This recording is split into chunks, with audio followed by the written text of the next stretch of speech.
الحمد لله الغفار الستار، والصلاة على حبيبه المختار نور الأنوار، وعلى آله الأطهار وصحبه الأخيار، والذين اتبعوهم من الأبرار والأحرار إلى يوم الدين والقرار. أما بعد، فأعوذ بالله من الشيطان الرجيم. بسم الله الرحمن الرحيم. قد جاءكم من الله نور. وقال الله تعالى عز وجل: وعلمك ما لم تكن تعلم وكان فضل الله عليك عظيما. صدق الله العظيم. إن الله وملائكته يصلون على النبي يا أيها الذين آمنوا صلوا عليه وسلموا تسليما. اللهم صل وسلم وبارك على سيدنا ومولانا محمد وآله وأصحابه أجمعين. الله الله يا ذا الجلال والإكرام. آج سب سے پہلے حمد و صلات کے بعد جملہ علماء کرام و مشائخ اعظام و احباب ذی اکرام کا بہت شکر گزار ہے کہ فقیر کی دعوت پر لبیک کہہ کر یہاں تشریف لائے. اللہ ان کا آنا مقبول و منظور فرمائے. علماء کرام کے بعد میں جملہ احباب کا بھی بتہ دل شکر گزار ہے کہ انہوں نے فقیر کی دعوت قبول کی. دور دراز سے سفر کر کے کئی دن پہلے، کچھ احباب تو ایک ہفتہ پہلے تشریف لائے، کچھ 4 دن پہلے تشریف لائے، 3 دن پہلے تو سینکڑوں حضرات تشریف لائے. اللہ آپ سب کا آنا مقبول و منظور فرمائے. اللہ تعالیٰ آپ کے دل کو اپنے ذکر و معرفت کی نورانیت سے منور فرمائے اور آپ کے بدن، اعضاء و جوارح کو سنت رسول اللہ صلی اللہ علیہ وسلم سے زیور آراستہ فرمائے. آپ کو تمام دکھ اور پریشانیوں سے چھٹکارا عطا کر خوشی اور نعمتوں سے مالا مال فرمائے.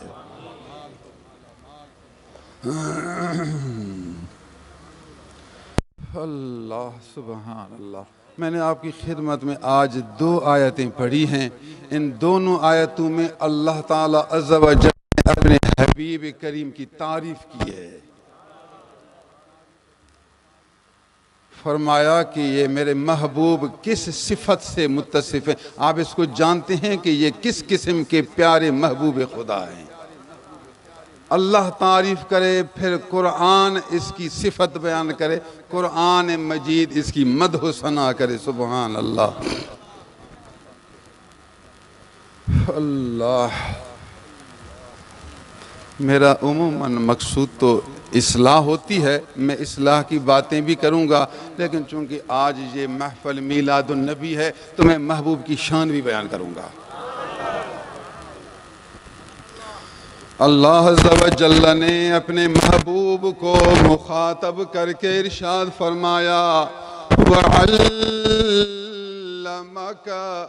اے میرے حبیب اللہ نے تجھے سکھایا، علامہ کا فاعل اللہ، اللہ نے سکھایا، اللہ نے تجھے علم دیا، سامنے لا کر ایک نبی کو خاص کیا، وَعَلَّمَكَ کا معنی آپ کو لفظی ترجمہ تجھے، تجھ کو کیا سکھایا اللہ نے؟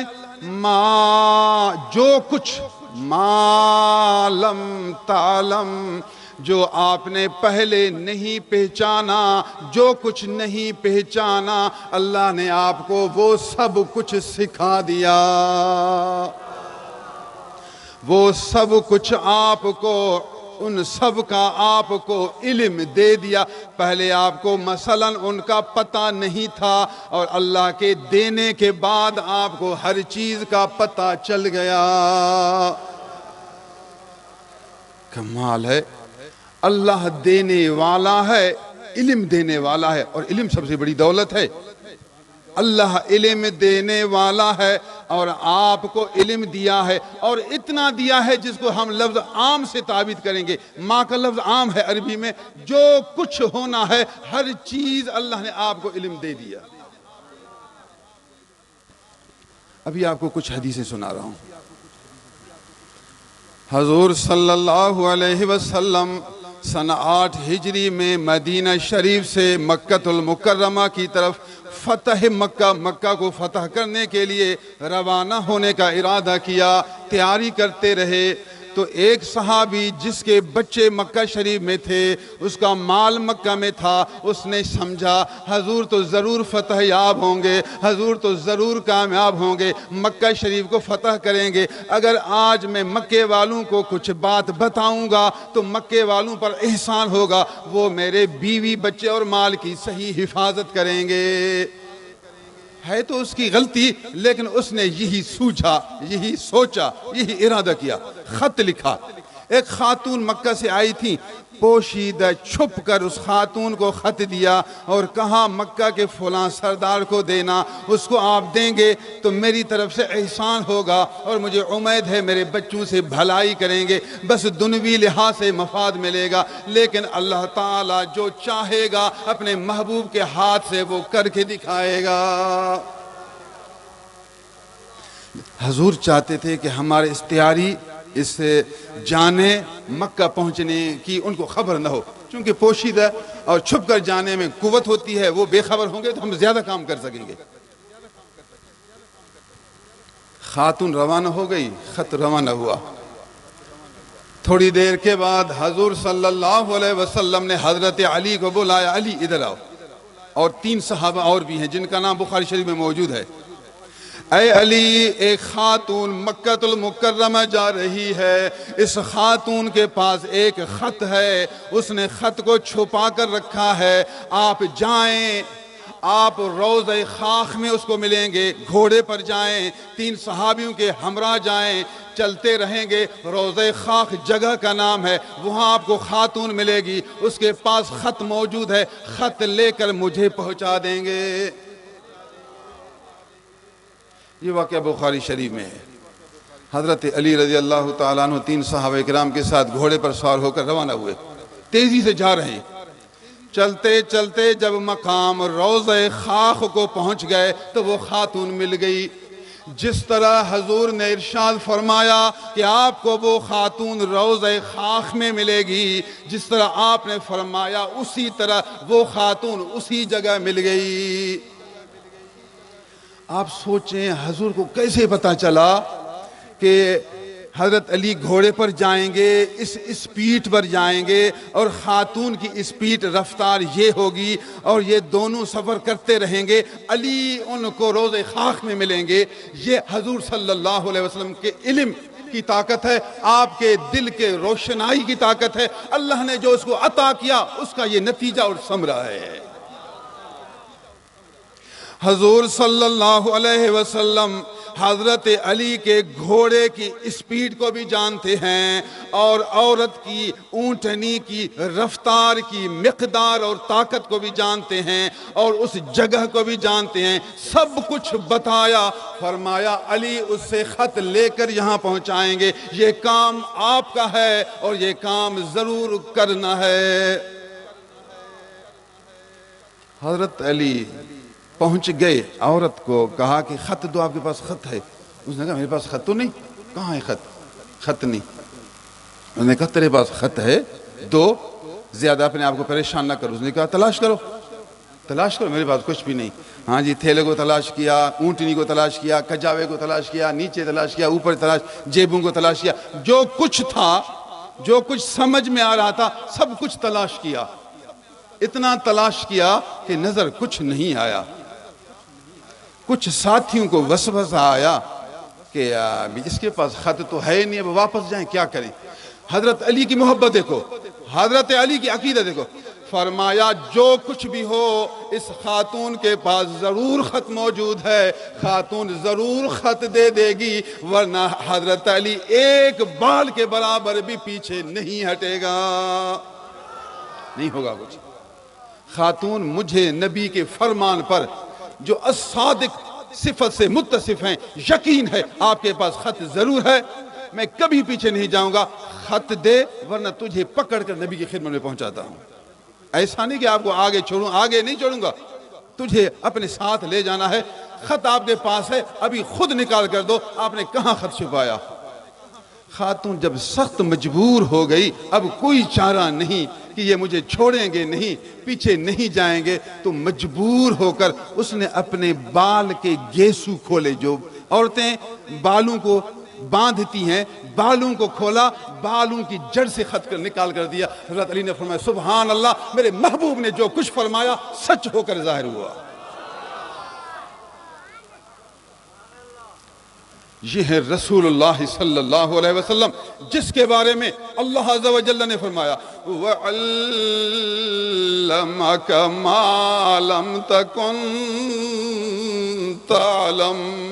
اے میرے حبیب، اللہ نے تجھے علم دیا ان چیزوں کا جن کو آپ نے پہلے نہیں پہچانا۔ مقصد یہ ہے کہ حضور اپنی ذات سے نہیں جانتے، اپنی نفس سے نہیں جانتے، حضور جو کچھ جانتے ہیں اللہ کے دینے سے جانتے ہیں، حضور جو کچھ جانتے ہیں اللہ کی عطا سے جانتے ہیں، جو کچھ جانتے ہیں رسالت کی نورانیت سے جانتے ہیں، جو کچھ جانتے ہیں رحمت ربانی سے جانتے ہیں۔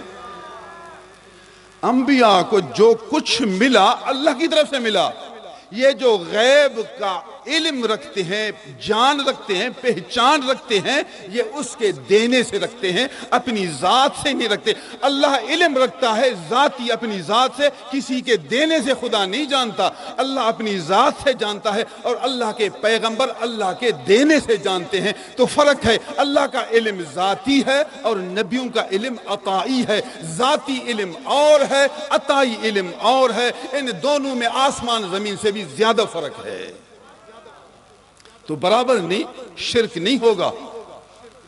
جو کہے اللہ کو عطائی علم ہے تو کافر ہو جائے گا، جو شخص کہے اللہ کو علم عطائی ہے استغفر اللہ تو کافر ہوگا، جو شخص کہے نبی کو علم ذاتی ہے پھر کافر ہو جائے گا۔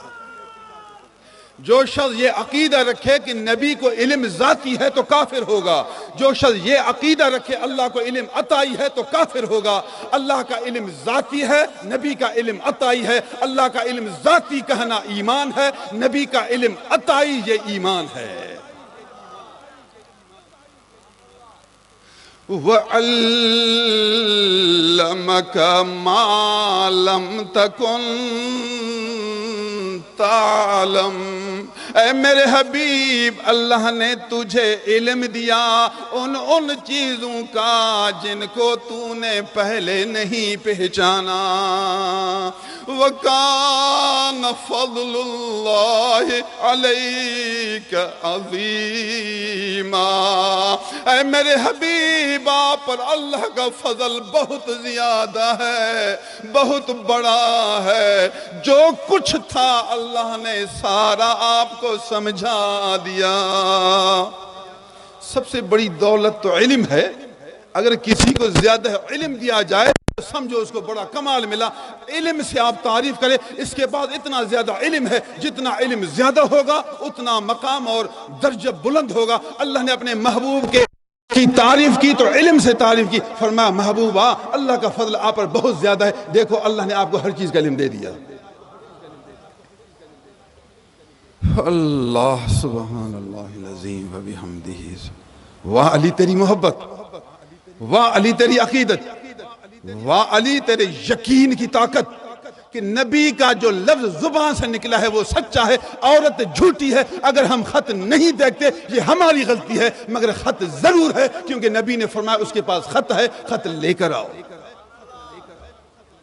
ہاں یہ آپ کے پاس جب یقین ہوگا تو اس یقین سے تو آپ ترقی کریں گے, اس یقین سے آپ جوش کریں گے, اسی یقین سے آپ اڑیں گے, اسی یقین سے منزل طے کریں گے, اسی یقین سے بلند مقام حاصل کریں گے, اسی یقین سے ولایت حاصل کریں گے, اسی یقین سے معرفت حق تعالی حاصل کریں گے.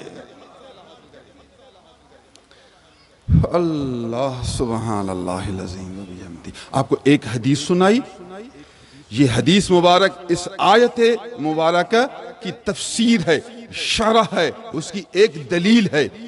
اب دوسری حدیث سماعت فرمائیے.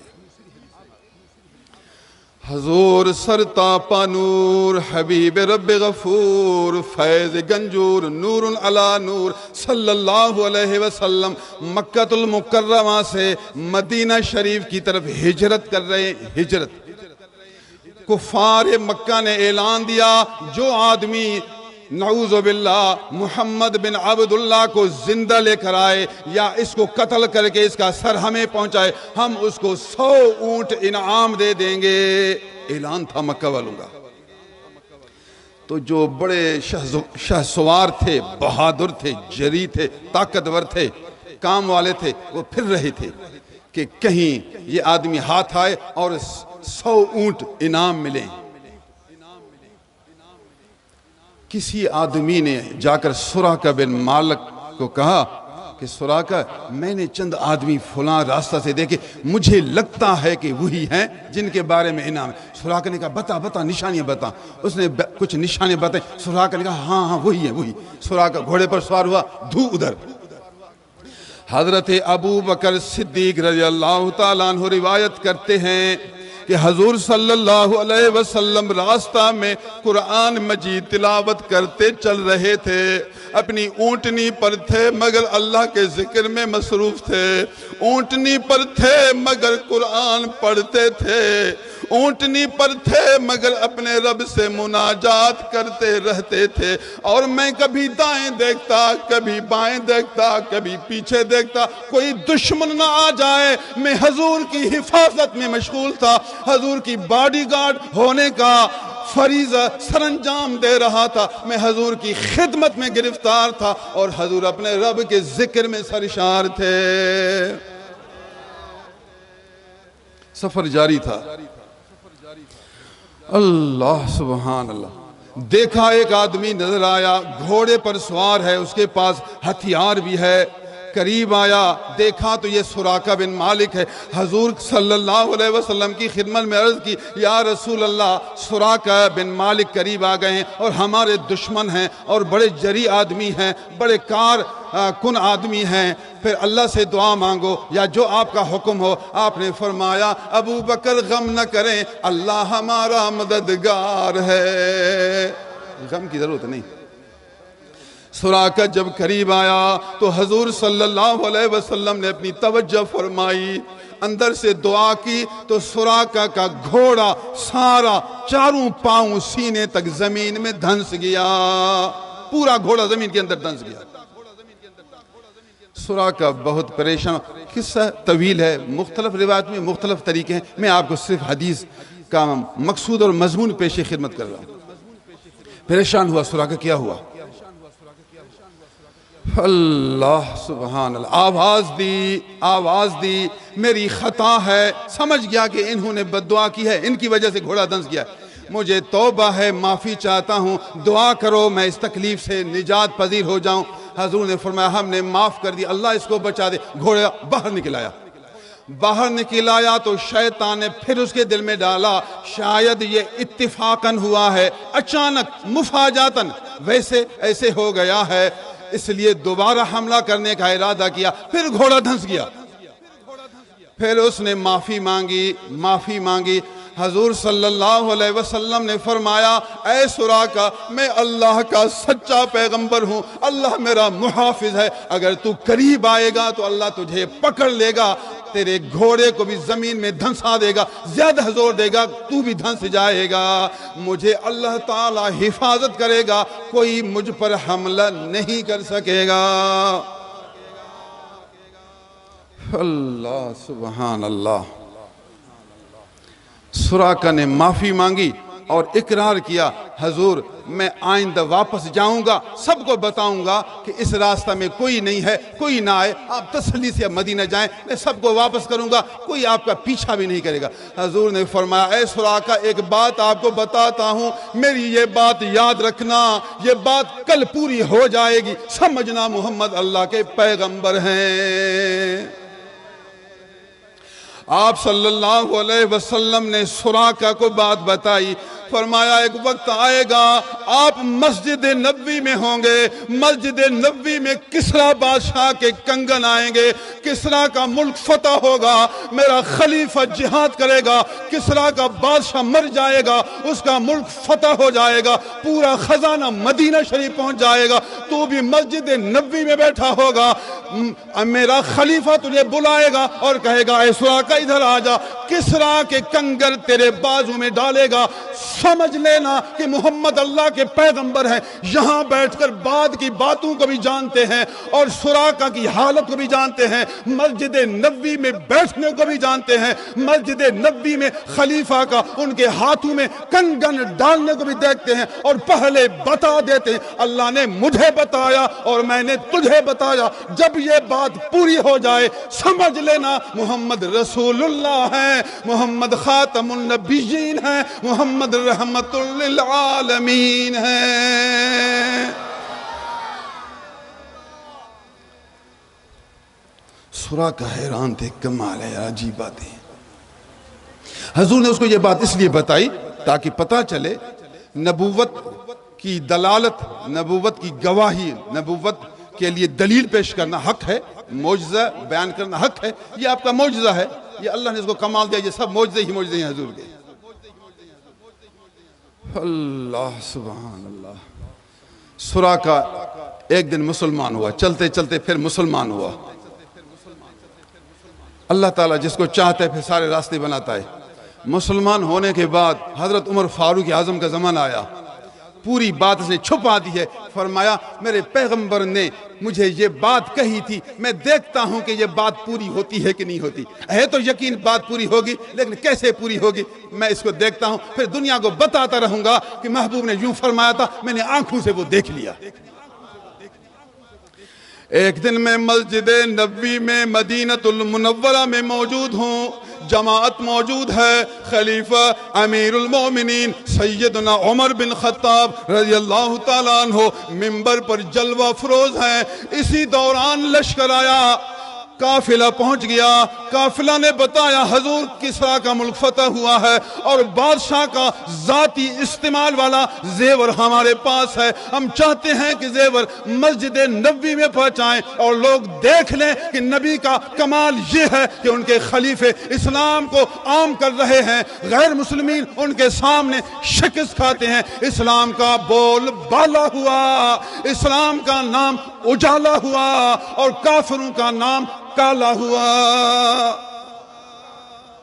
عمر نے فرمایا ٹھیک ہے، زیور لاؤ، زیور لاؤ۔ عمر فاروق اعظم رضی اللہ تعالیٰ عنہ اسلام کی شوکت، اسلام کی جلالت، اسلام کی عظمت، اسلام کی قوت، اسلام کی ہیبت کا اظہار چاہتے ہیں، منبر پر تشریف فرما ہے، زیور پہنچ گئے، آپ نے فرمایا یہ ملک کے بہت بڑے بادشاہ، جس طرح امریکہ بہت بڑا بادشاہ ہے، اس زمانہ میں یہ کسریٰ اتنا بڑا بادشاہ تھا، فارس کا بادشاہ بہت اعلیٰ درجہ کا متکبر، مغرور، ظاہری ہیبت، طاقت، جوش والا بادشاہ تھا، اس کا سر نگوں ہوا تو اس کا زیور آیا ہے، میرا دل چاہتا ہے بڑے بادشاہ کا زیور آج غریب سے غریب، مسکین سے مسکین، فقیر سے فقیر کے ہاتھ میں پہنا دوں تاکہ دنیا کو پتہ چلے مسلمانوں میں اتنی طاقت ہے کہ کسریٰ کے زیور اپنے غریب مسلمان کے ہاتھوں میں پہناتے ہیں۔ عمر فاروق بیٹھے ہیں، صحابہ کرام بیٹھے ہیں، امیر فقیر سارے زیور پہنچ گئے. آپ دیکھ رہے ہیں صحابہ کو کہ اب ان میں سے غریب کون سا لگتا ہے. سراقہ بن مالک عاجزی سے بیٹھے ہیں، فقیر بھی ہیں، آج مسکین بھی ہیں، ضرورت بھی ہیں، غریب لگ رہے ہیں. حضرت عمر فاروق اعظم کے دل میں اللہ نے ڈال دیا، یہ قدرت کا نظام ہے، یہ قدرت کا طریقہ ہے، جو رب چاہتا ہے وہی ہوتا ہے. اللہ نے چاہا فرعون لوگوں کو، بچوں کو مارتا ہے، میں رب چاہتا ہوں کہ موسیٰ کو اس کے گھر پہنچا دوں. پھراتا پھراتا موسیٰ کو جو اس کا دشمن تھا فرعون کے گھر میں پہنچایا اور فرعون کے گھر میں پلا کر دکھایا. یہ میرے رب کا نظام ہے، یہ میرے رب کی قدرت ہے، یہ میرے اللہ کی طاقت ہے. تو حضرت عمر کے دل میں ڈال دیا. حضرت عمر نے سراقہ کو بلایا، اے سراقہ تھوڑا قریب آئیں. خادم کو کہا یہ کسریٰ کا زیور اٹھا کر اس سراقہ کے بازو میں ڈال دیں تاکہ لوگوں کو پتہ چلے کہ اسلام کو اللہ نے اتنا اکرام دیا ہے، اتنا حسن انجام دیا ہے، اس کے اندر اتنی طاقت کا نظام دیا ہے کہ بادشاہوں کے زیور غریبوں کے ہاتھوں میں آ جاتے ہیں. خادم نے سراقہ کو پکڑا، اس کے ہاتھ میں بادشاہ کے کنگن ڈالتے رہے. سراقہ کی آنکھوں سے آنسو بہنے شروع ہوئے. لوگوں نے پوچھا سراقہ خیر ہے؟ یہ تو خوشی کی وقت ہے، یہ تو خوشی کی گھڑی ہے، ابھی تو خوشی کا وقت آیا ہے، تو روتا کیوں ہے؟ وہ رونے میں زار و قطار ہے. فرماتا ہے اس لیے نہیں روتا کہ زیور آ رہے، مجھے زیور یاد نہیں، مجھے زیوروں کا مالک، پوری دنیا کا محبوب، اللہ کا محبوب، رسول اللہ کا فرمان مبارک یاد آ رہا ہے. حضور نے فرمایا سراقہ ایک وقت آئے گا مسجد نبوی میں کسریٰ کے زیور تیرے بازو میں ڈال دیے جائیں گے. وہ رسول اللہ، تو اللہ کا سچا پیغمبر ہے، وہ رسول اللہ تو رحمت للعالمین ہے، وہ رسول اللہ تو خاتم النبیین ہے، وہ رسول اللہ اللہ کے دینے سے تو غیب کی چیزیں جاننے والا ہے. اللہ اکبر، اللہ اکبر. میں اس لیے رو رہا ہوں، حضور کی باتیں یاد، وہ رو رہا ہے رو رہا ہے رو رہا ہے. ہر ایک کا اپنا حال ہے، ہر ایک کی اپنی نیت ہے، ہر ایک کی اپنی طبیعت ہے. دیکھا آپ نے کتابیں موجود ہیں، آپ یہ گوگل کھولیں، گوگل میں لکھیں سراقہ بن مالک تو گوگل کے اندر بھی قصہ آ جائے گا. آج کل یہ گوگل سہولت ہو گئی ہے، ہر کتاب اس کے اندر ہے، ہر واقعہ اس کے اندر ہے. جس صحابی کا نام لکھو اس کی پوری زندگی سامنے آ جاتی ہے. معلوم ہوا ہمارے پیغمبر صلی اللہ علیہ وسلم اللہ کے سچے رسول ہیں اور اللہ کے دینے سے بعد والی چیزیں جانتے ہیں. وَعَلَّمَكَ مَا لَمْ تَكُنْ تَعْلَمْ.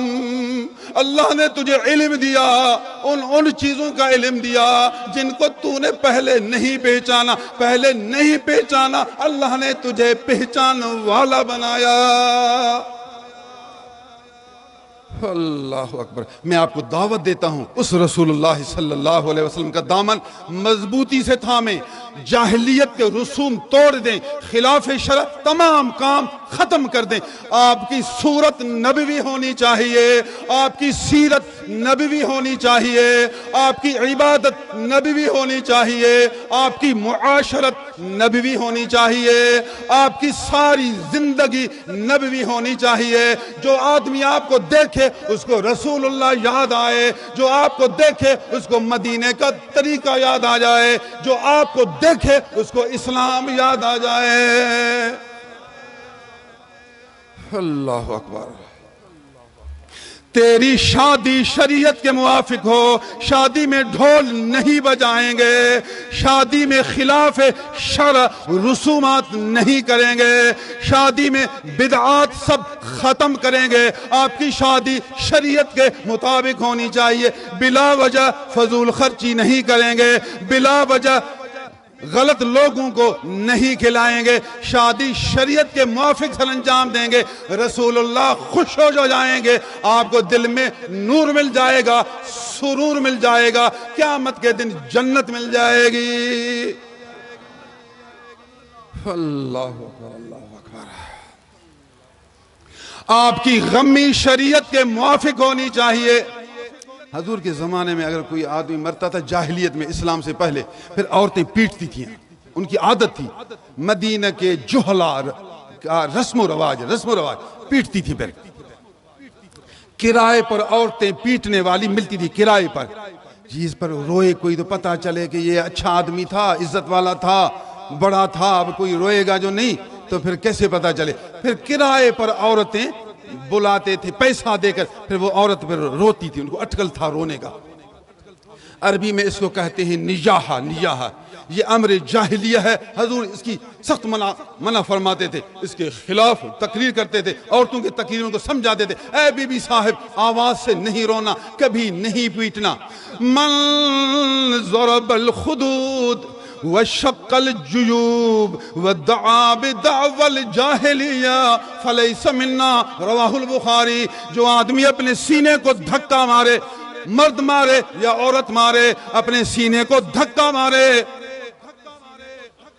وشق الجیوب اپنے گریبان کو پھاڑے، ودعا بدعوى الجاہلیہ، جاہلیہ والے الفاظ زبان سے نکالے، وہ آدمی اسلام والا نہیں، وہ خاتون میری جماعت سے نہیں، وہ میرے طریقے سے نہیں، وہ میری سنت سے نہیں، وہ میری جماعت سے نہیں، میری جماعت یہ ہے کہ یہاں صاف ستھرا عمل ہے۔ تو آپ نبی کی پیروی کریں، جس کے آپ امتی ہیں، جو اللہ کے سچے پیغمبر ہیں۔ قیامت تک علماء آئیں گے، اولیاء آئیں گے، قرآن و سنت پہچاننے والے آئیں گے، حق کی راہ تجھے دکھانے والے آئیں گے، حق کی راہ تجھے سمجھانے والے آئیں گے، آپ ان کی صحبت میں آئیں گے، ایسے کامل ولی اللہ کی بیعت کریں گے، اس کی نظر و توجہ سے دل کو روشن کریں گے، ان کی مجلس میں بیٹھیں گے، ان کی صحبت میں بیٹھیں گے، ان کی تقریر، ان کی تحریر، ان کے بیان کا انداز، تنویر، یہ سب کچھ آپ کے دل کو روشن کریں گے، آپ کو سنت شریعت کا موافق بنائیں گے، اور آپ کو ظاہری باطن باشرہ بنا کر دنیا میں جنت میں رہنے والے بنا دیں گے۔ اللہ اکبر، سبحان اللہ۔ شادی بھی شریعت کے خلاف اور غمی بھی شریعت کے خلاف۔ اللہ، ہمارے زمانے میں مشہور ہے، کسی بستی میں اگر ایک آدمی مر جائے 6 مہینے تک پھر شادی بھی نہیں کریں گے، 6 مہینے تک۔ بھئی کیوں شادی نہیں کرتے؟ کہتے ہیں ہمارا آدمی جو مر گیا۔ اللہ کا بندہ، اگر آپ کا قریبی رشتہ دار ہے، آپ اس کے رشتہ دار ہیں، تو 3 دن شادی پیچھے کر سکتے ہیں، فوت سے 3 دن پیچھے کر سکتے ہیں، 4 دن نہیں کر سکتے۔ جو 4 دن کرے گا وہ محمد مصطفیٰ کی جماعت کا نہیں رہے گا۔ سنو، میں مفتی ہوں، میں عالم دین ہوں، پوری زندگی علم پڑھتا رہا، پڑھاتا رہا۔ جس بستی میں ایک آدمی فوت ہو جائے، فوت ہونے کے بعد پہلے تاریخ طے تھی کہ فلاں تاریخ شادی ہوگی، آدمی فوت ہوا، 3 دن پیچھے کر سکتا ہے۔ اگر 4 دن کرے گا، بلا وجہ 4 دن کرے گا، تو نبی کے شریعت سے نہیں، کیونکہ یہ بھی نوحہ میں داخل ہے، یہ نبی کی شریعت سنت سے باہر ہے۔ جو نبی کی سنت شریعت سے باہر ہوگا وہ نبی کی جماعت کا نہیں رہے گا۔ ایک آدمی کی شادی طے ہو گئی، ہاں جی، وہ بیچارہ دبئی سے واپس آیا، اب اس کے بھائی ادھر موجود ہیں، دبئی سے واپس آیا، مجھے بھی پتا تھا کہ اب شادی ہوگی۔ میں نے پوچھا، خیر میں جب دبئی جاتا تھا وہ میری خدمت کرتا تھا، اب جس کی شادی ہے، اس کے پہلے بھائی کا بھی نکاح میں نے پڑھایا، دوسرے کا بھی نکاح میں نے پڑھایا، اب شاید یہ تیسرا بھائی ہے، دبئی جاتا تھا، جو میری خدمت بھی کرتے تھے، اپنے روم میں بھی رکھتے تھے، تو میں چاہتا تھا ان کی اگر کچھ ہو سکے میں مدد کر سکوں۔ جی کب شادی ہے؟ اس نے کہا سائیں بات یہ شادی تو تھی لیکن ایک آدمی فوت ہو گیا، جو ہمیں بیٹی دے رہے تھے ان کی نانی تھی، پتہ نہیں کوئی خاتون تھی، وہ فوت ہو گئی ہے، اب کہتے ہیں کہ شادی نہیں دیں گے، اب 4 مہینے کے بعد شادی دیں گے۔ میں نے ان کو کہا اللہ کا بندہ، اب 4 مہینہ بہت دور ہے، اس کو کہو زیادہ سے زیادہ پھر 10 دن کرے، چلو 10 دن کرے۔ کہتے ہیں نہیں مانتے، ہم نے اس کو 1 مہینہ کہا ہے کہ دبئی سے آیا ہے، اب وہ مجبوری ہے، 1 مہینے کے بعد کہتا ہے نہیں۔ میں نے ان کو کہا کہ ان کا نمبر مجھے دو، میں فون کرتا ہوں، ان کو کہتا ہوں کیا مہربانی کر کے، میں پیر صاحب ہوں، میں عالم ہوں، آپ 1 مہینے کے اندر شادی دیں، ان کی مجبوری بھی ہے۔ مجھے کہا سی مانیں گے تو نہیں، پھر آپ کی بھی بے عزتی ہو جائے۔ میں نے کہا کوئی بات نہیں، میں عالم ہوں، سمجھا، عمل نہیں کرے گا تو نہ کرے، میں کہوں گا تو صحیح، اپنا حق تو پورا کروں گا۔ میں نے ان کو فون کیا، انہوں نے کہا جی نہیں، ہم نہیں کریں گے۔ لوگ ہنسیں گے، رشتہ دار ہنسیں گے. استغفر اللہ معاذ اللہ. رسول اللہ کو ناراض کرتا ہے، اسلام کے حکم کو چھوڑتا ہے، رشتہ داروں کو خوش کرتا ہے، نبی کو ناخوش ناراض کرتا ہے اور اپنے رشتہ دار کو خوش کرتا ہے. کبھی خوش نہیں رہے گا زندگی میں، کبھی سکون نہیں دے گا. یاد رکھیں، میں آپ کو حق بات سمجھا کر جاتا ہوں، جو نہیں سمجھنا کہ کوئی عالم دین نے ہمیں نہیں سمجھایا. یہ سب رسم اپنے چھوڑ دیں گے، یہ سب اپنے رواج ختم کریں گے، نبوی رواج پیدا کریں گے، نبوی عادت، نبوی طریقہ، رسول اللہ کا طریقہ اختیار کریں گے. باقی شیطانی طریقے، ہندو والے طریقے، نفسانی طریقے، یہ سب طریقے ختم کریں گے. بس ہر وقت یہی کہیں گے، سر کٹے گھر زر لٹے، سب کچھ مٹے، دامن مدنی نہ ہاتھوں سے چھٹے. بس یہی آپ کو دعوت دے رہا ہوں. سر کٹے گھر زر لٹے، سب کچھ مٹے، دامن مدنی نہ ہاتھوں سے چھٹے. سر کٹے گھر زر لٹے، اتنا یہ مجاہد ہے، قربانی دینے والا، جان نثار ہے، جان نثار، ہر چیز قربان کرنے والا. سر کٹے گھر زر لٹے، سب کچھ مٹے، دامن مدنی نہ ہاتھوں سے چھٹے. آج کل غیر مسلم بڑی کوششوں میں ہیں، مشرکین، یہودی، عیسائی مسلمانوں کو بگاڑنے کی کوشش میں ہیں، نبی کی سنت شریعت سے ہٹانے کی کوشش میں ہیں، قرآن سے دور کرنے کی کوشش میں ہیں، اہل علم، اہل تقوی سے دور کرنے کی کوشش میں ہیں. ان کی کوشش، محنت، جد و جہد یہ ہے کہ مسلمان اہل علم سے دور رہیں، اہل کمال سے دور رہیں. پھر رسمی پیر بناتے ہیں، ڈنی پیر بناتے ہیں، جاہلوں کو پیر بناتے ہیں، ان کو طاقت بھی دیتے ہیں، ان کو پیسے بھی دیتے ہیں کہ دھوم مچاؤ، دھوم مچاؤ، اشتہار لگاؤ، ٹی وی میں دے دو، اخباروں میں دے دو، بڑے بڑے اشتہار لگاؤ. ان کو بڑے بڑے جلسوں کے پیسے بھی دیتے ہیں کہ یہ رسمی پیر بڑھیں گے تو اسلام میں فتنہ ہوگا. یاد رکھیں، قیامت تک نبی کے سچے غلام آتے رہیں گے، نبی کے سچے دین کے مجاہد آتے رہیں گے. قرآن سنت پڑھنے والے، پڑھانے والے، سمجھنے والے، عمل کرنے والے، درس دینے والے، سمجھانے والے جوان آئیں گے. شیطان بھی کوشش کرتا رہے گا، حبیب رحمان کے سچے غلام بھی قیامت تک آتے رہیں گے، کوشش کرتے رہیں گے. دنیا داروں کے محتاج نہیں ہوں گے، پیسے کے لالچی نہیں ہوں گے، غیر کے در پر جھکنے والے نہیں ہوں گے، مسکینی پر فخر کرنے والے ہوں گے، اسلام پر ڈٹے رہنے والے ہوں گے، قرآن و سنت کی خدمت میں پائے بند ہوں گے، اسلام کی اشاعت میں قائم و دائم رہیں گے، حق کا بول بالا کرتے رہیں گے، نبی کا نام بلند کرتے رہیں گے، نبی کے دین کو روشن کرتے رہیں گے. اللہ اکبر، اللہ اکبر، اللہ. آپ کو میں نے حضور صلی اللہ علیہ وسلم کے علم کے متعلق 2 قصے سنائے، اور روضہ خاک والا، نمبر 2 سراق بن مالک والا. اب تیسری حدیث سنیے. اللہ سبحان اللہ. عمیر بن وہب رضی اللہ تعالیٰ عنہ پہلے مسلمان نہیں تھا، بعد میں مسلمان ہوا. صفوان بن امیہ پہلے مسلمان نہیں تھا، بعد میں مسلمان ہوا رضی اللہ تعالیٰ عنہ. یہ دونوں مکہ کے رہنے والے ہیں. جنگ بدر میں عمیر بن وہب کا بیٹا قید کیا گیا تھا. عمیر کو بڑی تکلیف تھی. صفوان کہتا تھا ہمارے سارے یار مر گئے، کچھ قید ہو گئے، ان کے بغیر اب زندگی میں کوئی مزہ نہیں، اب کس طرح زندگی گزاریں. عمیر نے کہا کہ مجھے ایک مجبوری ہے، میں مسکین ہوں، مجھ پر قرضہ ہے، میرا دل چاہتا ہے تلوار اٹھا کر نعوذ باللہ محمد بن عبداللہ کو فوراً قتل کر کے دکھاؤں. مجھے قتل کرنے کا جذبہ ہے، مگر 2 پریشانیاں ہیں. ایک تو مجھ پر قرضہ ہے، قرضہ کون دے؟ نمبر 2 میرے چھوٹے چھوٹے بچے ہیں، ان کو کون سنبھالے؟ اگر کوئی یہ 2 ذمے اٹھائے تو محمد کو نعوذ باللہ شہید کرنا میرا ذمہ ہے. نسیم الریاض میں ہے، بیہقی میں ہے، طبری میں ہے.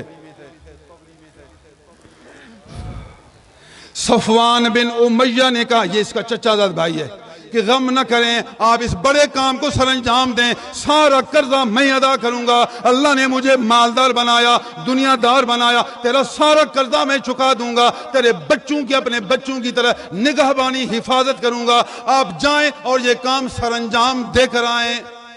تلوار کو تیز کر کے روانہ ہوا مدینہ، مکہ سے مدینہ روانہ ہوا۔ چلتے چلتے مدینہ شریف میں پہنچ گیا، حضرت عمر فاروق اعظم کھڑے تھے، چہرہ دیکھا، جانتے تھے کہ یہ مکے کا ہے، فلاں آدمی ہے، چہرہ خراب نظر آ رہا ہے، چہرے میں دشمنی معلوم ہو رہی ہے، قریب آیا، اس کے ہاتھ کو پکڑا، تلوار کی مٹھی کو اپنے مٹھی میں لے لیا، کہا کدھر؟ کہا کہ کام ہے، میرا بیٹا قید ہے، اس کے بارے میں بات چیت کرنے کے لیے آیا ہوں، کچھ پیسے دوں گا، جان چھڑاؤں گا، کچھ کروں گا۔ عمر نے کہا کہ آپ کا چہرہ خراب لگ رہا ہے، کہا کہ کوئی اور بات نہیں، کہا ٹھیک ہے آپ کو حضور کے پاس لے جاتا ہوں، پھر حضور جو فتویٰ دیں۔ حضور کے پاس لایا، عرض کیا حضور یہ شخص آیا ہے اور کہتا ہے کہ میرا بیٹا قیدی ہے، یا مہربانی کرو اس کو معاف کرو، یا فدیہ لو، پیسے لو، اس کو چھوڑو۔ حضور نے فرمایا عمر بتا، اصلی نیت بتا، ارادہ اپنا اصلی بتا، سچ بتا۔ کہنے لگا بس یہی بات ہے۔ جب صفوان سے بات کی تھی اس کو کہا تھا کسی کو نہیں بتانا، بس میں اور آپ، یہ بات ہمارے درمیان راز، یہ سرگوشی مناجات ہے ہمارے درمیان میں، سرگوشی ہے، کسی کو بتانے میں بالکل نہیں بتانا، بتانے میں نقصان ہوتا ہے، بس ہم دو۔ حضور نے فرمایا سچ بتا۔ کہنے لگا بس سچ بات یہ ہے کہ بیٹے کے لیے آیا ہوں۔ حضور نے فرمایا تو جھوٹ بولتا ہے، اے عمر بتا، تو مکہ میں صفوان سے بات کر رہا تھا، صفوان کو کہہ رہا تھا کہ زندگی بیکار ہے، میرا بیٹا قیدی ہے، گویا میں بھی قید میں ہوں۔ صفوان نے کہا کہ بے شک اب زندگی اچھی نہیں، یار سارے چلے گئے، اب ہم بھی چلنے والے ہیں، بس مرنے کے قریب ہے، مزہ نہیں آتا۔ تو آپ نے کہا میری دو پریشانیاں ہیں، اگر یہ دو پریشانیاں نہ ہوں تو میں محمد کو قتل کر کے دکھاؤں گا۔ عمر بتا دے میں اللہ کا پیغمبر ہوں، اللہ عز و جل نے مجھے سمجھا دیا، اللہ نے مجھے علم دے دیا ہے، اللہ نے مجھے بتا دیا ہے، اللہ کے بتانے سے میں جانتا ہوں، بتا میں سچ کہتا ہوں یا جھوٹ بولتا ہوں۔ عمر کا سر نیچے ہوا، کہا سبحان اللہ، بے شک آپ جو کہتے ہیں سچ کہتے ہیں۔ اللہ اکبر، اللہ اکبر۔ حضور میری گزارش ہے آپ یہ بتائیں آپ کو بتانے والا کون ہے؟ حضور نے فرمایا جس کا پیغمبر ہوں وہی مجھے بتانے والا ہے۔ اللہ نے فرمایا وَعَلَّمَكَ مَا لَمْ تَكُنْ تَعْلَمْ، اللہ نے تجھے علم دیا ان چیزوں کا جن کو تو نے نہیں پہچانا۔ اللہ نے مجھے علم دیا جن کو آپ نہیں جانتے، میں نہیں جانتا تھا، اللہ نے مجھے علم دے دیا، اس کے دینے سے مدینہ میں بیٹھ کر مکہ کی چیزیں جانتا ہوں۔ یہ ہے رسول اللہ۔ ہم خوش ہوتے ہیں، ہم تو خوش ہوتے ہیں، ہم تو اپنے محبوب کے علم پر فخر کرتے ہیں، اللہ کی عطا پر ناز کرتے ہیں، اللہ تو نے اپنے محبوب کو اتنا دیا، ہمارے پیغمبر کو اتنا دیا، الحمدللہ۔ ابا کہتا ہے پتہ ہے تجھے پتہ ہے میرے بیٹے نے ایم اے میں 90 نمبر لیے، 900 نمبر لیے، 1000 نمبر میں 900 نمبر، پتہ ہے 900 نمبر، اس کا ہونٹ بھی نہیں ہلے گا، 900 کہتے ہوئے۔ بیٹے کے کامیاب ہونے سے ابا کو خوشی ملتی ہے، چونکہ ابا کو ایک لحاظ سے عزت ملتی ہے، ابا کی عزت میں زیادتی ہوتی ہے تو ابا فخر کرتا ہے، بیٹے پر فخر کرتا ہے، تو ہم امتی اپنے محبوب کے علم پر فخر کرتے ہیں، بار بار پڑھتے ہیں وَعَلَّمَكَ مَا لَمْ تَكُنْ تَعْلَمْ وَكَانَ فَضْلُ اللَّهِ عَلَيْكَ عَظِيمًا۔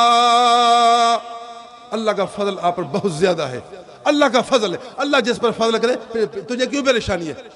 اے غیر مسلم تجھے کیوں پریشانی ہے؟ اے نصارہ تجھے کیوں پریشانی ہے؟ اے ہندو تجھے کیوں پریشانی ہے؟ اے یہودی تجھے کیوں پریشانی ہے؟ اللہ نے اپنے محبوب کو ہر چیز کا علم دے دیا۔ اللہ، میں آپ کو دعوت دیتا ہوں اس محبوب کا دامن پکڑ، اس کی شریعت کو تھامے رکھ، اس کی سنت پر پائے بند رہ، جہاں بھی جا اس کے محبوب کی سنت کی پیروی میں جا، دل میں اللہ کا ذکر ہو، بدن میں محبوب کی شریعت ہو، نسبت نائب نبی سے ہو، انشاءاللہ دنیا آخرت میں نعمت پاتے رہیں گے۔ اللہ سبحان اللہ۔ فقیر صاحب نے اس دربار کے بارے میں بتایا، الحمدللہ اس درگاہ میں سب فقیر نماز با جماعت ادا کرتے ہیں۔ صبح نماز پڑھا کر سلام دیتا ہوں، دیکھتا ہوں مسجد بھری ہوئی ہے، شکر کرتا ہوں، اللہ تیرا شکر ہے، اللہ تیرا شکر ہے۔ 15ویں صدی میں اللہ والوں کی برکت سے پوری مسجد، دیہات میں جنگل میں پوری مسجد بھری ہوئی۔ آپ آئیں کبھی رات ہمارے پاس رہیں، پھر صبح کی نماز دیکھیں کہ اللہ کی رحمت کتنا اس بستی پر ہے کہ سب بچے چھوٹے بڑے نماز با جماعت پڑھتے ہیں۔ بخاری شریف میں حدیث مبارک ہے، حضرت عمر فاروق اعظم مسجد نبی میں خود نماز پڑھاتے تھے، خلیفہ نماز پڑھاتے تھے۔ سلام جو پھیرا، دیکھا، دیکھتے رہے مولوی صاحب پیاسے ان کو پلا، دیکھتے رہے تو ایک مدینے کا آدمی نظر نہیں آیا۔ عمر فاروق اعظم خود نماز کے بعد چیک کر رہے ہیں، چیک کہ مدینے والے نماز میں موجود ہیں یعنی ایک آدمی نظر نہیں آیا۔ ایک آدمی جو نظر نہیں آیا، دل میں رکھا کہ یہ نظر نہیں آیا، دن کو جب بازار جاؤں گا، گھر اس کا راستہ میں ہے، دروازے پر جاؤں گا، پوچھوں گا کیوں نماز پڑھ نہیں آیا۔ کمال ہے، یہ ہے نبی کے تربیت یافت صحابی، تربیت یافت۔ اتنی فکر ہے مدینہ کے رہائش پذیر کے نماز پر نہ پہنچنے کی، کیوں نماز پر نہیں آیا؟ بخاری کی حدیث۔ عجب تو یہ ہے، دن کو چلتے چلتے دروازے پر کھڑے ہو گئے، دستک دی، بوڑھی امی جان باہر نکلیں، حضور خلیفۃ المسلمین خیر ہے، کیوں تشریف لائے؟ حکم کرتے میں حاضر ہوتی، فرمایا کوئی بات نہیں، میں راستے سے جا رہا تھا، آج آپ کا بیٹا صبح کی نماز میں نظر نہیں آیا۔ امی آج آپ کا بیٹا صبح کی نماز میں نظر نہیں آیا، کیا وجہ، کیا ہوا؟ امی جان نے جواب دیا، اے امیر المومنین، اے خلیفۃ المسلمین، بات یہ ہے کہ ساری رات بیٹا نفل پڑھتا رہا، ساری رات جاگ کر عبادت کرتا رہا، اس کو صبح اذان کے بعد نماز پڑھی ہے، فجر کی نماز پڑھی ہے، لیکن گھر میں نماز پڑھی ہے، نماز پڑھ کر اب لیٹ گیا ہے، چونکہ ساری رات عبادت کی تھی اس لیے مسجد نبوی میں جماعت میں شریک نہیں ہو سکے۔ یہی عذر ہے، یہ جواب ہے، یہ جواب۔ عمر فاروق نے کیا جواب دیا؟ فرمایا واللہ لأن اشہد بصلاة الفجر مع الجماعت احب الی من الدنیا وما فیہا، او کما قال، میں اللہ کی قسم اٹھا کر کہتا ہوں یقیناً اگر میں صبح کی نماز با جماعت ادا کروں، پوری دنیا اور اس میں جو کچھ ہے سب سے زیادہ مجھے محبوب ہے۔ ساری رات جاگ کر نفل پڑھنے، ایک رات نہیں 100 راتیں جاگ کر نفل پڑھنے سے مجھے زیادہ محبوب ہے کہ ایک نماز فجر با جماعت ادا کروں۔ یہ ہے عمر فاروق اعظم، یہ ہے شریعت، یہ ہے سنت۔ الحمدللہ اس بستی میں سب نماز با جماعت ادا کرتے ہیں، یہ میرے پیر کی برکت ہے، یہ میرے پیر کی کرامت ہے، یہ ان کی محنت ہے، آج اس کی خدمت ہے۔ میں غلام ہوں، پیر کی جماعت میں خدمت کر رہا ہوں، سنبھالتا ہوں، کوئی نہیں آتا اس سے محاسبہ کرتا ہوں، پوچھتا ہوں، مرد عورت سب کو سنبھالتا ہوں، ان کے دنیا کی بھی میں فکر رکھتا ہوں، ان کے دین کی بھی میں فکر رکھتا ہوں، ان کے کاروبار کی فکر بھی مجھے ہے، ان کی شادی کی فکر بھی مجھے ہے، ان کے گھر کی فکر بھی مجھے ہے، ان کی حفاظت کی فکر بھی مجھے ہے، ان کو کھلانے کی بھی فکر مجھے ہے، ان کو خوش کرنے کی فکر بھی مجھے ہے، ان کو دین میں کامل ہونے کی فکر بھی مجھے ہے، دین میں غیر کے محتاج نہ ہونے کی فکر بھی مجھے ہے۔ الحمدللہ میں اپنے ان یاروں پر خوش ہوں کہ یہ میری اطاعت کرتے ہیں، اور مجھے امید ہے کہ میرے یار بھی مجھ پر خوش ہوں گے، کیونکہ میں ان کو تکلیف نہیں دیتا، میں ان کو اذیت نہیں دیتا، میں ان کو خوار نہیں کرتا، میں ان کو شرمسار نہیں کرتا، میں ان کو عزت نہیں دیتا، میں ان کو اپنی جان سے بھی بڑھ کر راحت دیتا ہوں۔ اللہ اکبر، اللہ اکبر۔ ہمارے نبی کریم صلی اللہ علیہ وسلم کی عظمت دیکھیں، حضور کی فضیلت دیکھیں، حضور کی محبوبیت حق تعالی دیکھیں۔ بات یہ کچھ لوگ آپ کو کہیں گے کہ حضور کو جبریل سنا دے، کبھی حضور کو جبریل عقل بتائیں گے، یہ بھی طریقہ ہے علم کا، یہ بھی طریقہ ہے. کبھی کبھار حضور نیند میں دیکھتے ہیں پھر جانتے ہیں, یہ بھی طریقہ ہے.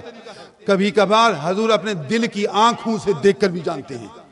کبھی کبھار الہام سے جانتے ہیں, اللہ تعالیٰ خود بخود دل میں ڈال دیتا ہے, جانتے ہیں کہ یہ ایسا ہے.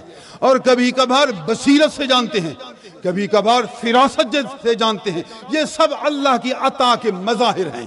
خدا دیتا ہے ان سب رنگوں سے, کبھی نیند کے ذریعے بتاتا ہے, کبھی وحی کے ذریعے بتاتا ہے, کبھی دل کی آنکھوں سے بتاتا ہے, کبھی الہام سے بتاتا ہے, کبھی بصیرت سے بتاتا ہے, کبھی فراست سے بتاتا ہے. جس طریقہ سے اللہ بتائے, اللہ کے بتانا سے اللہ کے محبوب جانتے ہیں. بات یہ ہے جس طریقے سے وہ بھی وہ سمجھائے. یہ نہیں ہے کہ صرف جبریل بتا, ایسا نہیں ہے کہ ہر وقت جبریل آئے. جبریل بھی آتے ہیں, جبریل بھی سبب ہیں, بتاتے ہیں. اللہ اکبر. حدیث میں ہے حضور صلی اللہ علیہ وسلم فرمایا, میں اللہ کی قسم اٹھا کر کہتا ہوں جس کے قبضے میں میری جان ہے, میں یہاں سے حوض کوثر کو اپنی آنکھوں سے دیکھ رہا ہوں. بخاری کے لفظ یاد کرو, والذی نفسی بیدہ انی لارا, وفی روایت لانظر الی حوضی من مقامی ھذا. اس جگہ سے میں قسم اٹھا کر کہتا ہوں یقیناً اپنے حوض کو دیکھ رہا ہوں. حوض کوثر تو قیامت کے دن ہوگا, ابھی تو دنیا میں موجود نہیں. حوض کوثر قیامت کے دن ہوگا, پتہ نہیں قیامت کب آئے گی. حضور نے فرمایا یہاں سے بعد والی چیز جو کہ بہت دور ہے, غیب میں ہے, میں اپنے آنکھوں سے دیکھ رہا ہوں اور تمہیں بتا رہا ہوں. دیکھیے یہاں جبریل کا نام نہیں لیا. واللہ لانظر, میں دیکھ رہا ہوں. دیکھنا اس دل کی آنکھوں سے ہے. مجھے اللہ نے دل میں ایسی آنکھیں دی ہیں, میں دل کی آنکھوں سے دیکھ رہا ہوں. الہ حوضی, اپنے حوض کی طرف. من مقامی ھذا, کوئی یوں نہ کہے کہ اس کا مطلب آپ جب معراج پر گئے تھے اسی وقت آپ نے دیکھا. فرمایا نہیں, من مقامی ھذا, اسی جگہ سے یہاں سے بیٹھ کر حوض کوثر دیکھتا ہوں. اللہ نے مجھے علم دیا, اللہ کے دینے سے دنیا بھی دیکھتا ہوں اور قیامت بھی دیکھتا ہوں. ہم فخر کرتے ہیں اس محبوب کے علم پر, ہم ناز کرتے ہیں اس محبوب کے علم پر, اللہ کے فضل پر. اللہ کا فضل ہے اس محبوب پر, اللہ نے جو اس کو دیا تو پھر اللہ تعالیٰ نے پیار کیا, پھر ہم بھی اس محبوب کی تعریف میں سرشار ہیں. لیکن تعریف صرف زبانی ہو, عملی اقدام نہ ہو, یہ غلط ہے. تعریف کرو تو پھر اس کے سنت پر بھی عمل کرو, اس کی شریعت پر بھی عمل کرو, پھر مزہ آئے گا. اللہ سبحان اللہ. ایک صحابی تھے, وہ قید میں پکڑے گئے روم کے بادشاہ کے پاس. بادشاہ نے کہا یہاں بیٹھو, تو کرسی سونے کی تھی, سونے کی کرسی. وہ بیٹھ گیا. اب بادشاہ سے بات چیت ہوگی, بیٹھنے کے بعد دیکھا اڑے یہ سونا کی کرسی ہے, سونا. تو فوراً کھڑے ہوئے. جب سمجھ لیا کہ یہ کرسی سونے کی کرسی ہے تو وہ صحابی بادشاہ کے سامنے, کیسر روم کے سامنے کھڑا ہو گیا. لوگ حیران ہوئے کیا ہو گیا اس کو. بادشاہ نے پوچھا خیر تو ہے. کہا بات یہ ہے کہ میں نے دیکھا یہ کرسی سونے کی ہے اور میرے محبوب نے فرمایا کہ مرد کے لیے سونے کی چیز استعمال کرنا جائز نہیں. میرے محبوب کا فرمان ہے کہ سونے کرسی پر نہ بیٹھو. نبی کے فرمان پر عمل کرنے کی وجہ سے کھڑا ہو گیا. یہ ہے صحابی, یہ حضور کے حکم پر عمل کرنے والا. اللہ نے کیا فرمایا, وَمَن يُطِعِ الرَّسُولَ فَقَدْ أَطَاعَ اللَّهَ. جس آدمی نے رسول اللہ کی اطاعت کی, یقین کرے اس نے اللہ کی اطاعت کی ہے. اس رسول کی اطاعت اللہ کی اطاعت ہے. جب تک اس کی اطاعت نہیں کریں گے اللہ کی اطاعت نہیں ہو سکے گی. اپنے چہرے پر داڑھی سجائیں گے, سر پر پگڑی سجا کر غیر مسلمین کو جلائیں گے, آپ اپنی چادر ٹخنوں سے اوپر رکھیں گے. مجھے عجب ہے ان علماء کرام پر, ان خطباء پر, ان تقریر کرنے والوں پر, ان مدرسین پر, ان فضلاء مدارس پر کہ فاضل ہونے کے بعد پھر بھی ان کی شلوار ٹخنوں سے نیچے ہے.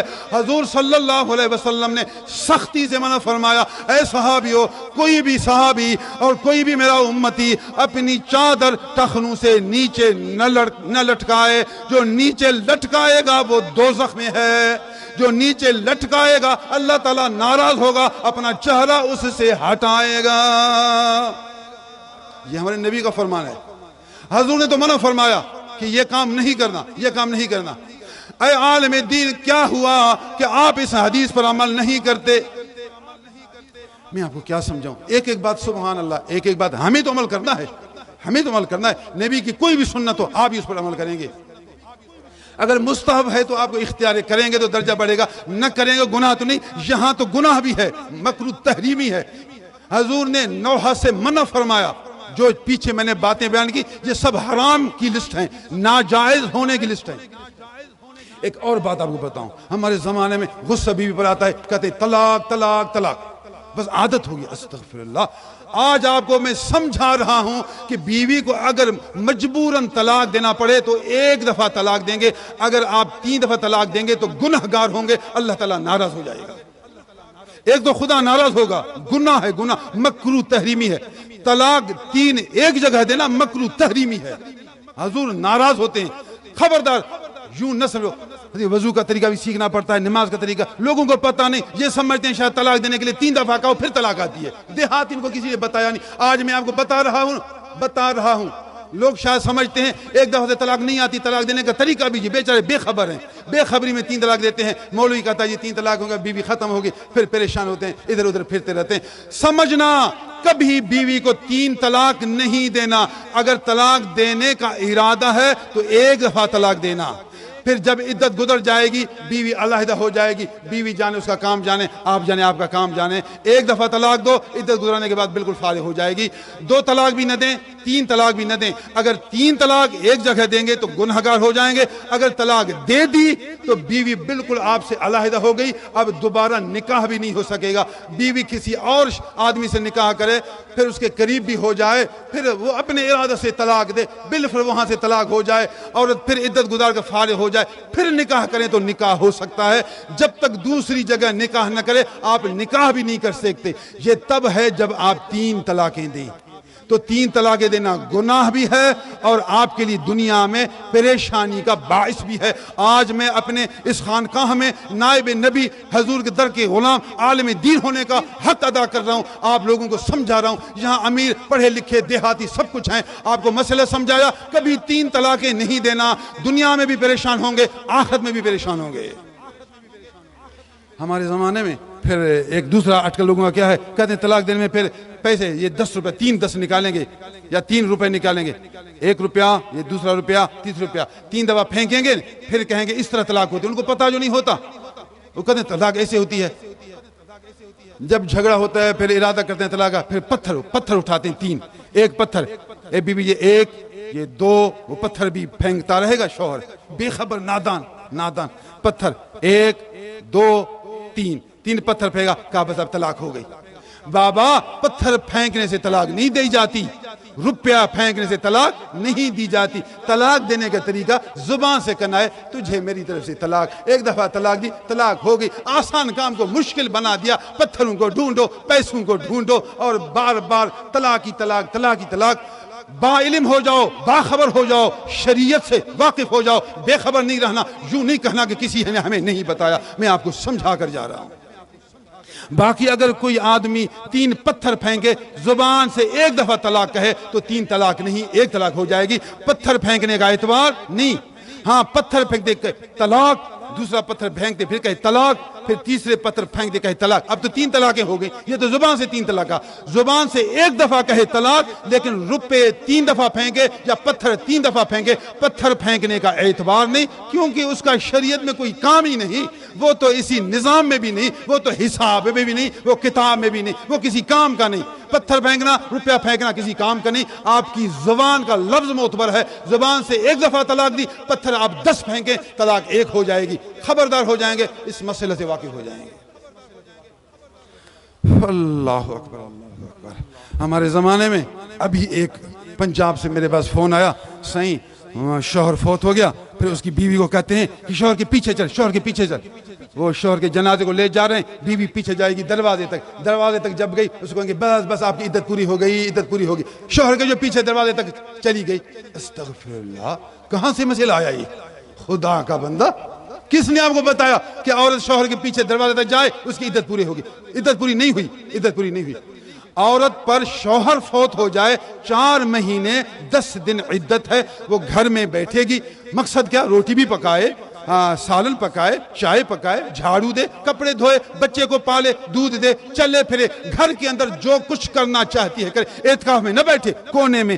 یہاں ایک جگہ کسی عورت کو اعتکاف میں بٹھایا گیا، کپڑا بالکل 4 مہینے، بیچاری بیمار ہو گئی، جاہل بے خبر، علماء سے مسئلہ پوچھا نہیں، نتیجہ یہ ہوا اس کو بالکل کونے میں بند کر دیا، جس طرح یہ 10 دن اعتکاف میں کپڑا لٹکا کے بیٹھتے ہیں۔ کپڑا لٹکانا نہیں، کونے میں بند بیٹھنا نہیں، گھر کے اندر رہنا ہے، صرف زینت کے کپڑے نہیں کرنا، زینت نہیں کرنا، باہر سفر میں نہیں جانا، یہ 2 کام نہیں کرو، عدت میں 2 کام نہ کرو، ایک زینت نہ کرے، نمبر 2 سفر میں نہ جائے، گھر میں سب کام کرے، 4 مہینے 10 دن ہو جائیں، عدت پوری ہو گئی، خاتون آزاد ہوگی، اس کی مرضی ہے شادی کرے نہ کرے۔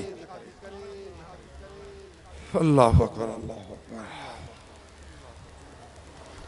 میں آپ کو نبی کریم صلی اللہ علیہ وسلم کی عظمت بھی بیان کر رہا ہوں، حضور پر جو اللہ کا فضل ہے وہ بھی بیان کر رہا ہوں، آہستہ آہستہ ایک ایک بات جدا جدا سمجھا رہا ہوں تاکہ آپ کے دماغ میں قرآن بھی آ جائے اور احادیث رسول اللہ بھی آ جائیں اور سنن رسول اللہ بھی آ جائیں۔ یہاں سے آپ علوم، معارف، اعمال شرعیہ اور عرفانی صفات سیکھ کر گھر جائیں اور گھر میں اس باغ کے میوے آئندہ سال تک کھاتے رہیں۔ اللہ سبحان اللہ العظیم و بحمدہ سبحان اللہ۔ ٹائم مختصر ہے، میں آپ کو اپنے پیر کی کرامت اور بلند ہمت بتاؤں۔ میں پنجاب میں دورہ حدیث پڑھ رہا تھا، سن 1984 کی بات ہے، 84 پھر 85، 84-85 کی بات ہے، دورہ حدیث پڑھ رہا تھا۔ میرے پاس ایک فون آیا، اصل میں وہ مفتی صاحب کے پاس فون آیا، فون تو اس کے پاس ہوتا تھا، میں کسی دوسری طرف تھا، آیا شام کو تو مفتی صاحب نے بتایا کہ آپ کا فون آیا ہے، ایک آدمی نے کہا کہ اس کے نام کے آدمی ادھر ہیں، میں نے کہا ہاں یہ ہیں، کہا کہ ان کے گھر میں بڑی پریشانی ہو گئی ہے، ان کو کہو واپس آئیں، گھر آئیں، پریشانی ہو گئی۔ ایسا فون آیا، پھر ہم نے اٹکل کے ادھر فون میں لگایا، کوئی رابطہ نہیں ہو سکا، ابھی آنا۔ مفتی صاحب سے مشورہ کیا کیا کریں، مفتی صاحب نے کہا کہ فون میں وہ سختی کرا تھا کہ ضرور آئیں ضرور آئیں۔ چلو بس ہم گئے اسٹیشن، گاڑی پر سوار ہوئے، بغیر تیاری میں جلدی سے صبح میں گھر پہنچ گیا تو ہر طرح خاموشی تھی، وہ کوئی ایسا مسئلہ نظر نہیں آ رہا تھا۔ کسی سے پوچھا کوئی آدمی فوت تو نہیں ہوا، کسی نے کہا کوئی بات نہیں، کوئی پوچھا تھا کیوں آئے چپ چپ کیوں آئے، بے ٹائم آئے بے ٹائم، میں نے کہا کوئی بات نہیں۔ میں اوپر گیا، حضور کا کمرہ تھا ماڑی پر، والد گرامی علیہ الرحمہ، حضور نے فرمایا خیر ہے، بے ٹائم پہنچ گیا۔ میں نے کہا حضور اس طرح فون آیا تھا کہ جلدی گھر پہنچو۔ فرمایا بیٹا مجھے بھی ایک آدمی کا فون آیا، مجھے کہا کہ آپ کے بیٹے وہاں بہاولپور میں پڑھ رہے ہیں، ان کو واپس بلاؤ، ان کے پیچھے دشمن پھر رہے ہیں، خطرہ ان کو وہاں ڈاکو مار نہ دیں، ہم آپ کے خیر خواہ ہیں، آپ کے دوست ہیں، اپنے بچوں کو واپس بلاؤ۔ میں نے اپنے دل میں سوچا کہ میرے بچے تو اللہ کی راہ میں ہیں، میرے بچے تو وہاں دین علم پڑھ رہے ہیں، اور یہ مجھے ڈرا رہا ہے، کہتا ہے کہ ڈاکو اس کو ماریں گے۔ اگر اللہ کی راہ میں بچے مرتے ہیں تو قربان ہے۔ بیٹا مجھے بھی فون آیا، لیکن میں نے پھر یہ شعر پڑھا، یہ شعر اتنا مزیدار شعر ہے جو اب تک مجھے بھولتا نہیں، اور یہ شعر میرے محبوب کی ولایت کی علامت ہے۔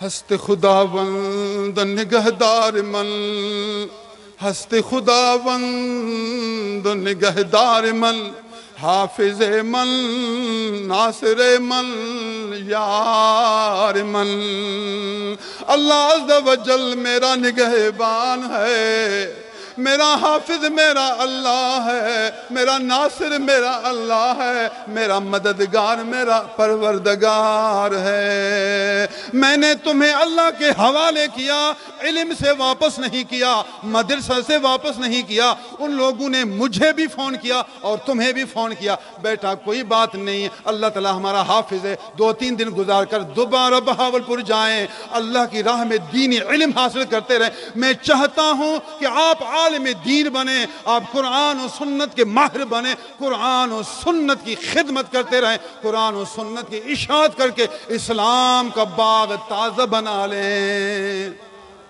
یہ میرے والد صاحب کی محبت تعلیم دین ہے۔ تعلیم دین کی کیسی محبت ہے؟ دشمن تو ہر جگہ ہیں، نبی کریم صلی اللہ علیہ وسلم کے پیچھے دشمن پھرتے رہے، اللہ نے حفاظت فرمائی، تو میرے والد گرامی کے بھی دشمن تھے، فقیر کے بھی دشمن ہیں، لیکن ہمارے سب کام اللہ کے حوالے ہیں۔ ہست خداوند و نگہدار من، فقیر کا مدرسہ بھی اللہ کے حوالے، مسجد بھی اللہ کے حوالے، استاد بھی اللہ کے حوالے، طلباء بھی اللہ کے حوالے، بچے بھی اللہ کے حوالے سے، ساری جماعت اللہ کے حوالے۔ میں خدمت گزار ہوں، حضور کے دین کا مددگار ہوں، اسلام کا انصار ہوں، بندہ پروردگار ہوں، اپنی جان کو اسلام کے لیے کرتا جان نثار ہوں۔ اللہ تعالیٰ میری خدمت قبول فرمائے، مجھے یقین ہے اللہ تعالیٰ میری حفاظت فرماتا رہے گا۔ اور الحمدللہ اب تک کسی کام میں پریشانی سامنے نہیں آئی، میں غمگین نہیں ہوتا، اسباب اختیار کرتا ہوں، شریعت کے موافق جو اسباب اختیار کرنا وہ حق ہے، بلکہ حالات کے موافق ہم اسباب اختیار کرنے سے بھی اپنے آپ کو روکتے ہیں کہ لوگ عجیب و غریب دماغ کے ہیں، ان کے پاس علم نہیں، ان کے پاس عرفان نہیں، وہی تقوی نہیں، وہ بدگمانی کریں گے، بدگمانی کی وجہ سے پھر ہم اسباب سے بھی پیچھے ہٹتے ہیں۔ مسبب الاسباب بغیر الاسباب ہمارا کام خود کرتا رہتا ہے۔ یہی غریب ہمارے مددگار ہے، میں شکر گزار ہوں ان غریبوں کا۔ کوئی آدمی بیچارہ 500 دیتا ہے، کوئی 100 دیتا ہے، کوئی 1000 دیتا ہے، کوئی کتنا دیتا ہے۔ اللہ عز و جل ان خدمت گزاروں کو بہت زیادہ اجر نصیب فرمائے، بہت زیادہ بدلہ نصیب فرمائے۔ جو لوگ ہمارے اس مدرسہ خانقاہ کی بڑی محبت سے خدمت کرتے ہیں، اللہ ان کو دن دگنا رات چوگنا ترقی نصیب فرمائے، اللہ ان کو اور مزید بلندی نصیب فرمائے۔ سب سے زیادہ میں جناب محمد یاسر کورنگی والے کا شکر گزار ہوں کہ اس سال انہوں نے اس دربار کی سب سے زیادہ خدمت کی ہے، انہوں نے نبی کے وجہ سے خدمت کی ہے، انہوں نے اسلام کی وجہ سے خدمت کی ہے۔ میں دعا کرتا ہوں اللہ عز و جل ان کو دین و دنیا کی بلندیاں نصیب فرمائے۔ یاد رکھو فقہاء کرام نے لکھا کہ جو آدمی کسی عالم دین، کسی مدرسہ والوں کی خدمت کرے، دل سے خدمت کرے، محبت سے خدمت کرے، اللہ اس کو بہت سے انعام دے گا۔ ایک انعام یہ دے گا، اللہ اس کے بیٹے کو عالم پرہیزگار بنائے گا، اگر وہ نہیں تو بیٹے کے بیٹے کو بنائے گا، وہ نہیں تو تیسری پشت میں، وہ نہیں تو چھٹی پشت میں، وہ نہیں تو ساتویں پشت، ساتویں سے نیچے نہیں جائے گا، ساتویں پشت تک اولاد میں کسی نہ کسی کو ضرور عالم باعمل بنائے گا، اور عالم قیامت کے دن نبی کے ساتھ ہوگا، اور وہ عالم اپنے اسی ابو کو نبی کے قریب پہنچا دے گا۔ آپ نے علماء کی خدمت کی، مدارس کی خدمت کی، نبی کے دین کے غلاموں کی خدمت کی، آپ کو یہ برکت ملی، آپ کو نیک عالم بیٹا مل گیا، اس بیٹے کے صدقے قیامت کے دن آپ کا درجہ بلند ہوا۔ یہ بات تعلیم المتعلم فی طریق التعلم علامہ مرغینانی صاحب ہدایہ کے شاگرد کی تصنیف موجود ہے، فقیر کے بعد عربی میں کتاب موجود ہے، اور بہترین روایت اور بہترین بات ہے۔ میں ان کے بعد جناب میاں غلام محمد صاحب کا شکر گزار ہے جو اس دربار کے خدمت گزار ہیں۔ جناب محمد مشتاق صاحب لیاری والے کا شکر گزار ہے جو اس جماعت کا خصوصی خدمت گزار ہے۔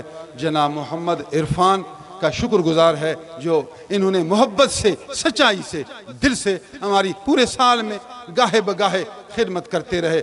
اس کے علاوہ اور بھی کچھ احباب ہیں، میں کن کن کے نام لوں، ان کا حق مجھ پر زیادہ ہے۔ ہاں جناب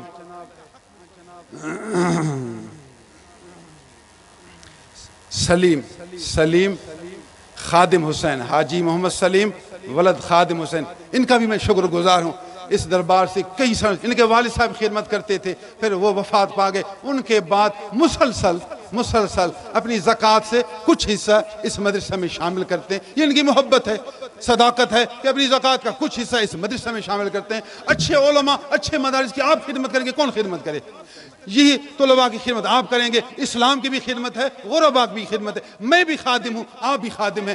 الحمدللہ اللہ نے مجھے اپنی روزگار دیا ہے، میں نے بچپن سے ایک اٹکل کیا، والد صاحب سے بھی کچھ ملا، میرا اپنا کاروبار ہے جس سے میں اپنے بچوں کا خرچہ چلاتا ہوں۔ میں زکوٰۃ خود نہیں کھاتا، میں اس زکوٰۃ کو اہل حقوق میں صرف کرتا ہوں، زکوٰۃ کو اہل فرائض میں خرچ کرتا ہوں۔ جو دیتے ہیں اس فقیر پر اعتماد کرتے ہیں، اللہ ان کو اجر عظیم نصیب فرمائے۔ اس کے علاوہ جن دوستوں نے جتنا دیا، رب تعالیٰ ان کو اپنے دربار سے بہت کچھ عطا فرمائے۔ 5 وقت نماز پابندی سے ادا کریں گے. 5 وقت نماز کا وقت ہے، فرض نماز پڑھو، پھر اپنا حلال روزی کماؤ. نماز کے بعد دوسرا حکم حلال روزی کمائیں. چپ نہ بیٹھیں، چپ کام کریں. کام کرنا سنت انبیاء ہے، کام کرنا سنت صحابہ ہے، کام کرنا سنت اولیاء ہے، کام کرنا سنت علماء ہے، کام کرنا سنت ائمہ اعظام ہے. جتنے امام گزرے سب کام کرتے تھے، چندہ نہیں کرتے تھے، غیر کے مال سے اپنے گھر کو نہیں چلاتے تھے، دین اسلام کی خدمت کرتے تھے، اپنے گھر کے لیے خود حلال روزی کماتے تھے. کام کریں، اللہ کی راہ میں کچھ نہ کچھ دینے کی عادت بنائیں. اللہ زکوٰۃ ضرور ادا کریں. سال زکوٰۃ کے آپ مستحق ہیں، مصرف ہیں، اور آپ پر زکوٰۃ فرض ہے تو ضرور ادا کریں. جہاں دینا شرعاً جائز ہے وہاں ادا کریں گے. اہل علم، اہل مدارس کو دینا آج کل بہت زیادہ ضرورت ہے اور زیادہ فائدہ ہے، کیونکہ حکومت علماء کی مدد نہیں کرتی، حکومت مدارس کی مدد نہیں کرتی. حالانکہ شرعاً حکومت پر فرض ہے کہ علماء کی تنخواہ حکومت ادا کرے، ائمہ مساجد کبار کی تنخواہ حکومت ادا کرے، مدارس کی عمارت تعمیر حکومت کرے، مدارس کا سارا نظام حکومت سنبھالے، بعین ہی صحابہ کرام ائمہ اعظام کے طریقے پر ملک چلائے، مدارس سے کام لے، علماء سے کام لے. لیکن آج کل نہیں، تو یہی غریب لوگ خدمت کریں گے، اور غریبوں پر لازم ہے کہ مدارس کی خدمت کریں. اس کی سب سے زیادہ اہمیت ہے اور ضرورت ہے. کسی کامل پیر کی بیعت کریں. کامل پیر جاہل نہ ہو، عالم ہو جو آپ کو سمجھائے. جاہل پیر کو بنا دیا پیر ہے بھئی، وہ تقریر نہیں کرتا، سمجھاتا کچھ نہیں، بس اس کو پیر بنا کر صدر بنا کر بٹھا دیں. اللہ کا بندہ پیر وہ جو عالم ہو، پیر وہ جو آپ کو سیدھی راہ بتائے، پیر وہ جو آپ کو قرآن و سنت سمجھائے، پیر وہ جو نبی کا نائب ہو، یعلمکم الکتاب والحکمہ ویعلمکم ما لم تکونوا تعلمون. جس صفت اس میں ہو وہ بات بھی نہیں کرتا پیر ہے. اصل بات یہ وہ کام اپنا کرتے ہیں، نام پیر کا لیتے ہیں. بس پیر کرسی پر بیٹھا ہوا ہے، صدارت فلان پیر کی، وہ چونکہ چپ ہے، بولتا کچھ نہیں، ان کو جو چاہے کرے، بس اس کے نام سے کام اپنا لیتے ہیں. سارا یہ دھوکہ ہوگا، یہ سارا اسلام کو نقصان دینا ہوگا. آپ نااہل کو پیر بنا کر، نااہل کو پیر جتلا کر، آپ پیر کا نام دے کر پیر کی جگہ پر بٹھاتے ہیں، تو جو اصل پیر ہیں ان کا آپ نقصان کرتے ہیں. اصل پیر کی طرف لوگوں کو دعوت دیں، سب کو اصل پیروں کی طرف لے آئیں، ان سے فیوضات پائیں، ان سے تعلیمات پائیں، ان سے تربیت پائیں. پھر آپ سچے ہوں گے، پھر آپ بے نفس ہوں گے، پھر آپ مخلص ہوں گے، پھر آپ نبی کے سچے عاشق ہوں گے. ورنہ آپ کے اندر مفاد پرستی ہوگی، آپ کے اندر نفسانیت ہوگی، آپ اپنے نفس کی وجہ سے آپ دین کی صحیح خدمت نہیں کرتے. کامل پیر تلاش کریں، اس کی بیعت کریں، اس کی خدمت کریں، لوگوں کو اس کی طرف دعوت کریں، اس کے دست راست، اس کے دست بازو بنیں. انشاءاللہ اللہ آپ کو دین دنیا میں بڑھائے گا. اللہ ہمارے ان سب دوستوں کو دین دنیا کی کامیابی عطا فرمائے.